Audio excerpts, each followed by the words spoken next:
We begin with Venezuela. The massive U.S. military buildup and anti-narcotic operations in the Caribbean has inflamed tensions with Venezuela and its leader Nicolas Maduro. A new report now claims that Trump administration is planning to scale up the deployment.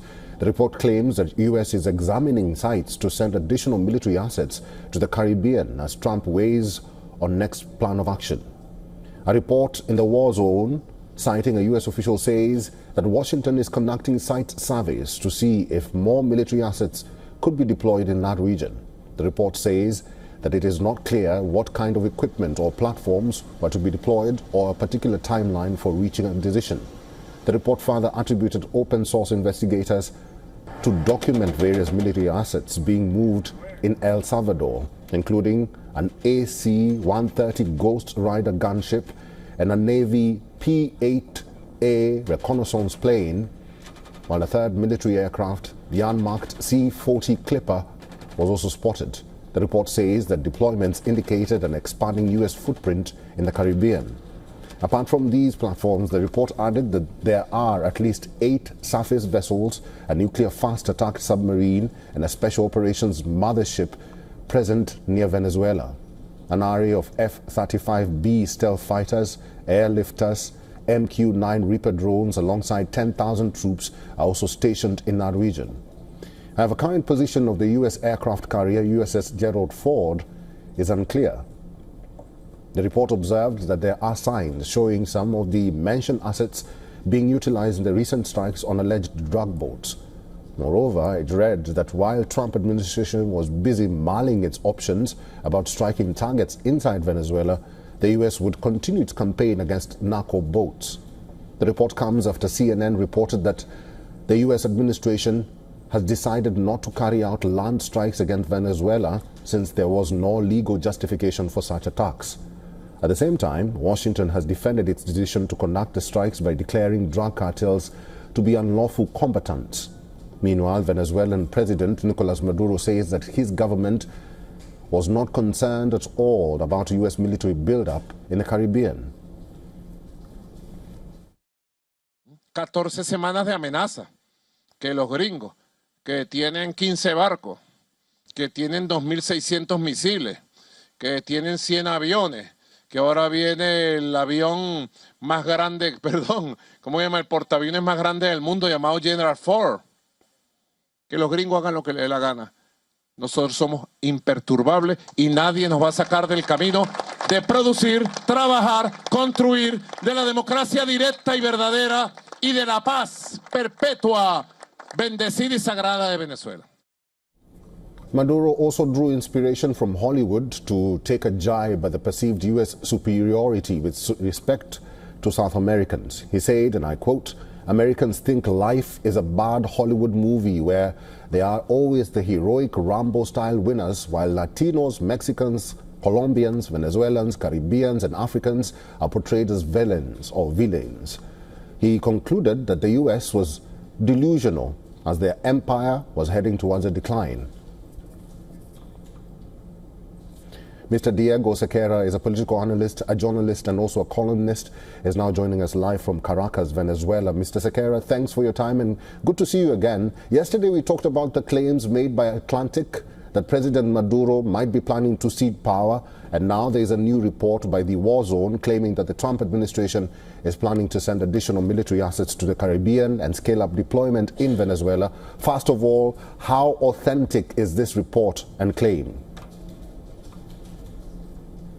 I don't know the authenticity yet, but what's important here is that the possibility makes sense given the already, as has been described in your report, the overblown buildup for an operation that basically now in military terms it's just, you know, doing extrajudicial killings in the Caribbean with defenseless people. Mm-hmm. I think this also has to do with, one more time, like we talked yesterday, with the psychological factor. And of course, there's also someone's making money out of all this movement in the military-industrial complex. So there's a sort of a win-win for the current U.S. approach. But I think you have to focus more than before on the psychological aspect of this. Mm-hmm. Mr. Sequeira, President Maduro seems unperturbed If at all Trump goes ahead with his threat and moves in militarily, what options does the president have? Or how are the leaders from the region, not only Venezuela, likely to react?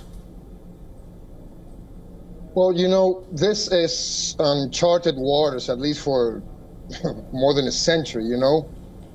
And this kind of expeditionary experiences, it runs in the genetics of the region. It will provoke, I'm not able to foretell what would happen next, but it's easy to imagine that, for example, there's going to be a regional backlash, even from places that are unexpected, be it by fear or by condemnation. But I think that's a strong possibility, regardless of not being so visible at this point, other than the usual reactions from the usual places like Colombia, Nicaragua, Cuba, Mexico, and slightly Brazil.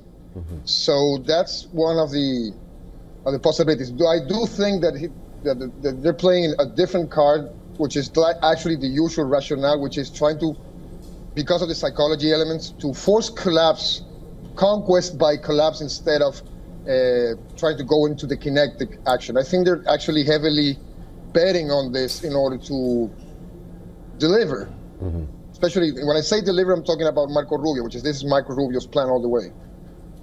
Mr. Sequeira, now that you talk about psychological warfare, do you actually think or believe that Trump will succeed in that?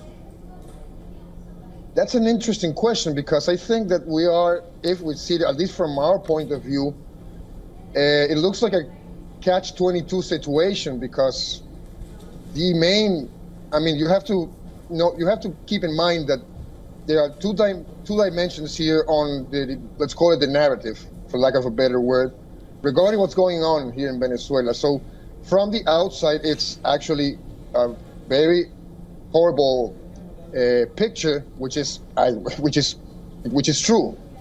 But that's not the way it translates in the other dimension, which is the domestic one. And one more time, I have to say, there are two levels of resistance here. There's an official one that has to do with the state reaction, and national mobilization, the political aspect. But there's a social, let's call it a sociological one, which is how an actual definition of resistance. It's just to defend without taking much into account your actual normalcy, and that's where we at right now.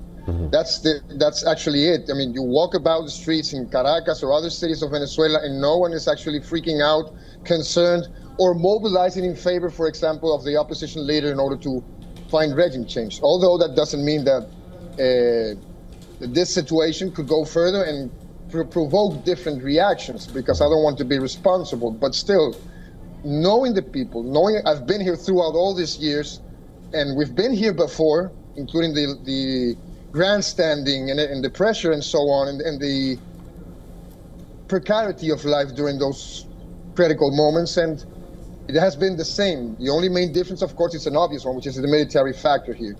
All right. And it didn't work back then.